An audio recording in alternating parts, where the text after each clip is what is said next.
Welcome, everybody, to another episode of Amplify Your Business. Today, we're not talking entrepreneurship, we're talking economic development. And my guest is Chris McLeod. He is the VP Global Marketing and Communications over at Edmonton Global. Welcome to the show, Chris. Great. Thanks, Lance. Happy to be here. So, Chris, there's something coming up next week. So we're filming this on the, what is today? The 21st of September, on exactly a week today, I guess. On the 28th, you guys have an event called Forward Slash. Tell me a little bit about the event and what you're trying to accomplish with it. Yeah, you bet. It's we're probably trying to accomplish a bit too much. It's going to be a pretty wild event. So we've got about 1,000 people joining us Wednesday night. And it's leaders from the political community, the business community, the academic community, and kind of that VC fund, the money that helps the world go around, that community. So about 1,000 people. And it's really about saying, this is the future that's possible for the Edmonton region in these 5 major sectors where we really believe we can compete to win at a global scale: hydrogen, food and agriculture, life sciences, artificial intelligence, and global supply chain. And the size of the prize in these things are massive. Just for hydrogen as example, the projections are that the global hydrogen economy will be worth somewhere between 11 and 12 trillion dollars by about 2040. And so, right now, our region produces about 60% of all the hydrogen made in Canada. Almost all of that is consumed here as well. And if we were to actually grow at that scale and say, okay, still 60% of this new, 11 to 12 trillion dollar market, that's somewhere between 60 and 400 billion dollars every year in economic activity. So, for us to get after this, it's absolutely worth it. So we're bringing people together, building kind of the shared vision of what's possible, kind of creating a bit of a roadmap for how to get there. And then the whole night is about, wowing people about what's happening today and just how much we can do next.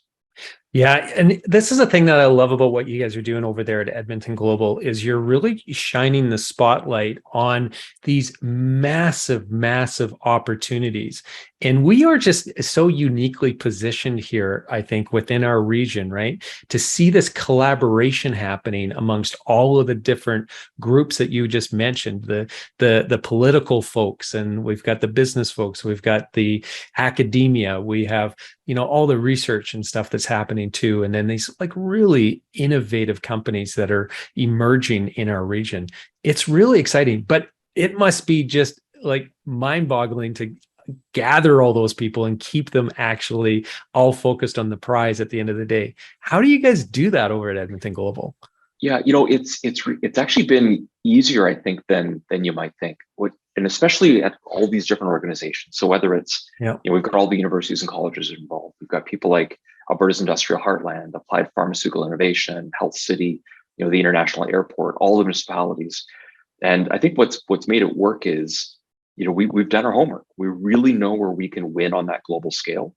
And when you start to explain it out to people and have them see how they can actually help advance it, right away they're like, okay, yeah, I'm in. This serves our goals, the reason we exist as an organization. And now we see how this layers together with everyone else. And it's just lighting people on fire to get the work done. So we've had about a 40 organization steering committee on this event, working for about the last year, working groups on all these different subject areas. And it's amazing how much it's coming together, but it's really us just saying, this is what we think need to happen, and everybody else picking up and doing the work. Yeah. And what do you it's been about 5 years, if I'm not mistaken, somewhere around there, that Edmonton Global kind of emerged as the economic development, the regional economic development organization. Am I right on the timeline there? Yeah, I think that's about when we on paper existed. In reality, I was employee number 4. I started in January of 2019. We didn't hit more than we grew to be larger with staff than our board this past spring. We were 10 people until this past spring. So now we're up to about 24, which is, I think, as big as we're going to get. Yeah. So really, we've been laying groundwork for a couple of years. Now we're actually hitting our stride. Yeah. And I think now people are starting to see a big impact, whether it's things like the Canadian Hydrogen Conference that we co-hosted here in the spring that had 4,000 people from around the world at it. And by the way, we're going to double that this year. We're going to turn into a 40,000 person event within 5 years. It's going to be the largest hydrogen convention for sure in North America and one of the biggest in the world. And it's just getting us on the stage because, to your earlier point, the things that are happening here, the things we're capable of are at a global scale. Just nobody's ever heard of us. Nobody has it on their radar. So it's, as a marketing guy, it's just this amazing greenfield of everybody we talk to. They're like, wait a minute, you're doing what? You've got the world's third, ranked number 3 in the world for artificial intelligence, out of U of A and the work that Amy's doing. You've got how much farmland, you've got, all this stuff with hydrogen and petrochemicals and all these life sciences and pharma companies. People are blown away by what we're doing, but even people who live here don't seem to know what's actually going on in their backyard, let alone some of the other side of the world. Yeah, exactly. Like I've had the privilege of interviewing a number of people in the AI space here in Edmonton who, have started some incredible businesses. And it is really, really exciting when you look at that. And it's one of these things where you mentioned you guys are just getting that, the stride going here. You're hitting your stride where now after laying that groundwork for the first 3 years, and COVID kind of, messes up a bunch of stuff in the middle there as well. But now I'm starting to see the vision really come together as to what you guys were really laying that groundwork for 5 years ago. And it's great. Like I'm really excited to see what's happening because this is a thing. I mean, I've always been a booster of what we are doing here, from a business standpoint, research standpoint, the mind trust that we have. And then being this gateway to the north, the gateway into the oil sands, the agriculture part of it, which is a real part of my roots, actually. It's just, I've always looked at it and went, like, we have so much opportunity. We have so many resources just naturally here. And we just need to have somebody really stimulate some of this. And it's all sort of happening now. And I think that window of opportunity, especially with AI, for us to stay relevant on the global stage, it's either we go hard and we push and we stay there and we really cement ourselves as being that massive player within that industry, or it's going to disappear. That opportunity is going to disappear in 3 years, 5 years, because it moves so fast. Do you get that same sense where there's a bit of an urgency almost right now where it's like, okay, things are happening. We got to do this now. I absolutely think that. And I'd say too, that I think we've had a bit of a scarcity mindset. But really when in a global context, there is no place in the world that has the abundance that we have. So we need to just shift that gear. And instead of waiting for permission to do things or waiting for governments to tell us what we can do or kind of what our limitations are, we just need to get moving. There's things we can do here that no one else in the world is going to be able to do at the same scale. Hydrogen is a great example of that. There's maybe 4 places in the world that can do what we're doing in hydrogen.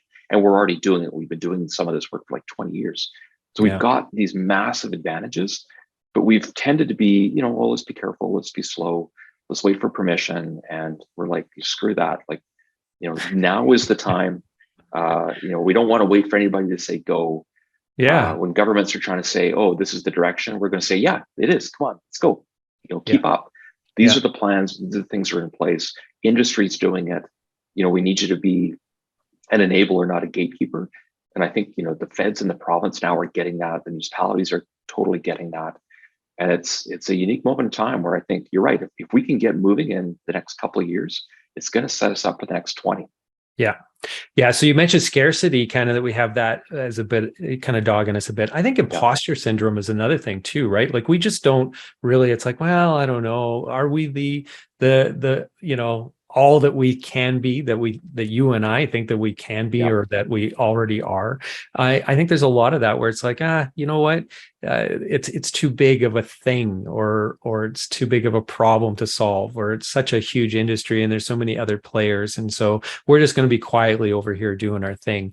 And it's a kind of like sleeping giants almost, right? And I think we just have to beat our chest and say, yeah, no, there's some amazing things happening. Let's celebrate it and let's try to encourage it. Let's get everybody in the same boat. And so this event that you guys have coming up on Wednesday, the 28th, this is a unique event. This is the first one. I think that it's the inaugural event, is it not? It sure is. Yeah. Okay. And so it's a mashup is what I would call it. And it's like a fun mashup that you guys have going on, because there's a ton of stuff happening from 5:30 in the evening to 11 o'clock in the evening. So it's an evening event. There's entertainment. There's people talking about the different areas of opportunity, those 5 core areas that you were talking about there. So walk us through a little bit more about what the event is, who should be in that room, and basically where they can get their tickets, I suppose. Yeah, you bet. So I'll kind of start with we don't tend to do anything the easy way. So we booked a night first and said, okay, here's what we're going to do.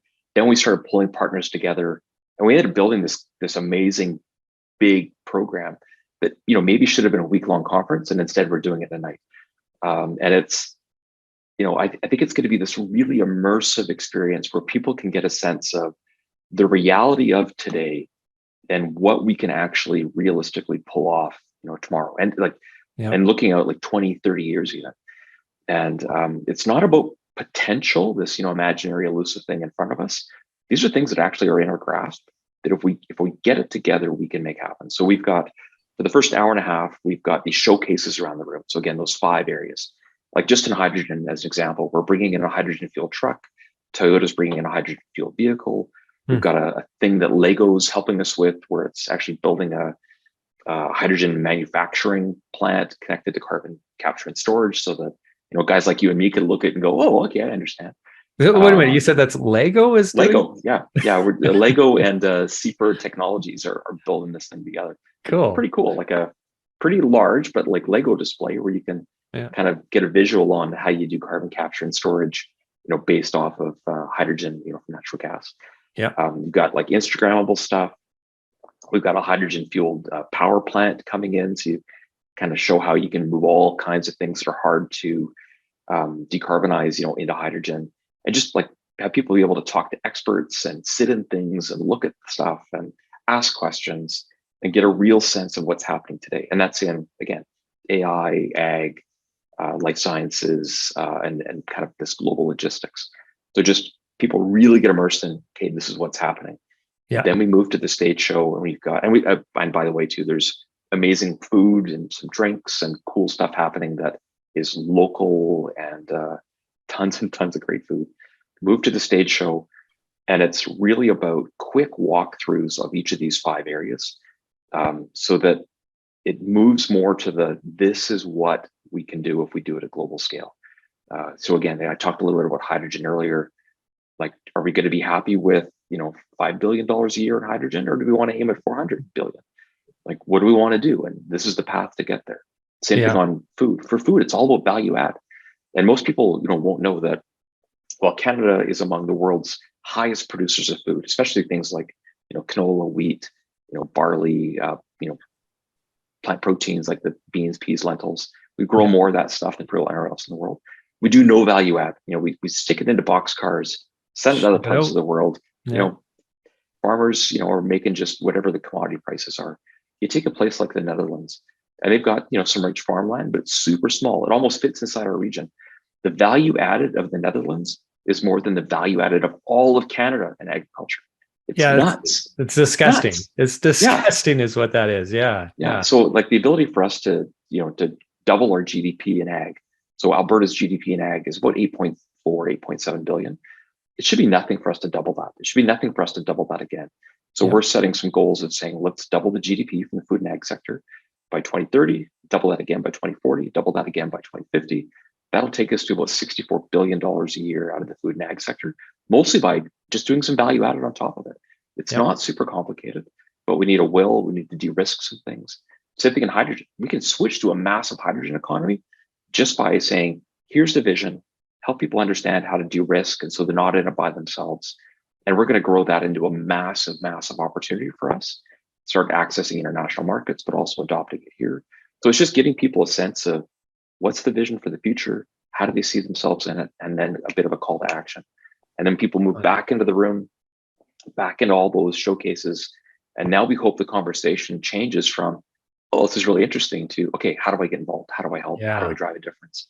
And then we've got like years worth of work. We're building working groups and like leadership panels and stuff to help industries move and identify where there's opportunity, where there's bottlenecks that we need to de-risk, where governments can help with incentives and funding, and just build out like a program that's going to get us from here to what we need to do next. Yeah. So, small goals. Yeah, small goals, right? But this is the thing that I love about your approach. Like you said, it's not rocket science. It's not like crazy complex. It's just it takes some people to start moving things forward, right? And if we can get more people together doing it, the roadmap's there. Like a lot of this stuff is relatively easy from a conceptual standpoint. It's just the execution piece. And I love the de-risking that you're talking about. I mean, as a business person, that's one of the biggest challenges that we have is you can't encourage the investment if the risk profile is too high. And so this is a big piece of what you're talking about. And that's why it's so important to have the people who are on the political side of things, the political people in the room at the same time as the investment people, as the innovators, the business people who are moving things forward. So totally. Let me give you one example of that. So in hydrogen, we've got tons of trucking, shipping, logistics companies here. Yep. They all want to decarbonize, and hydrogen is the best way to do heavy haul trucking. There's no fueling infrastructure in place. Yep. So it's pretty risky for them to go out and buy hydrogen fueled semis. Same time, we've got people like Suncor and Shell and Air Products that want to build fueling stations. We've got others, but there's no vehicles to drive the demand. So they're like, oh, that's a pretty big risk for us. Yeah. But if we can sit down with them together and say, okay, trucking companies, why don't you sign some leases? Here's companies that are making the trucks. Sign either a lease or a purchase agreement for 3 years out. You're going to take delivery of 5 vehicles each times 20 companies. Yeah. And then you can go back to those producers and say, okay, there's contracts in place, commitments in place. You've got 3 years to build the infrastructure, and you've got basically guaranteed customers. So it's like, oh, okay, that de-risk is for us. So then now that you've got the infrastructure, all those trucking companies can say, wow, now we can jump from 2 or 3 vehicles each to 20 to 30 to our entire fleet over time, because there's a normal, natural pathway. And you can go to government and say, this is the program that industry has in place. Let's set up some simple incentives just to add a little bit of financial de-risk to it. And all of a sudden, you've got like 5,000 hydrogen fueled vehicles, across the community. You and I can start buying hydrogen fueled cars because there's infrastructure to do it. And it's just this virtuous cycle. But it takes somebody saying, here's what we're going to do. And it just makes it easier for everybody. Well, and somebody to get everybody into the room. Yeah. And that's Edmonton Global, right? So yeah, bang on. Okay, awesome. So if somebody's listening to this and they want to get tickets for / the event that's coming up next Wednesday, so that's September 28th, where do they go? So the best bet is go to /yeg.ca. That's our website. We're actually not really doing ticket sales because we're trying to get leaders in the room. But if you click the little button to subscribe for updates, tell us a little bit about what you're doing. We'll send you a link to purchase a ticket or tickets. We don't have a whole lot left. We only have room for 1,000 people. So you can do that. You can also, follow us on social media. We're on all the different channels, either / or /YEG. Send us a note through that too, and we'll hook you up. The audience that listens to your podcast is the audience we want in the room. So if you don't have a ticket yet, let's get you there. Awesome. Well, thanks a lot, Chris. I really appreciate you coming by today to tell us a little bit about the event, but also to explain a little bit more about Edmonton Global and the regional initiatives that you guys are really focused on. And I look forward to seeing you at the event. And those of you who are going to be there, come by and say hi. I'm going to be down there with the camera. We're going to do some interviews. We're going to talk to people about economic development, what's getting them all excited. And for those who can't make it, we'll obviously be airing some of those episodes. So stay tuned for that. And I hope to see everybody there. Thanks again, Chris. Really appreciate it. You're welcome. Thank you. Okay. Take care, everybody. See you on Wednesday.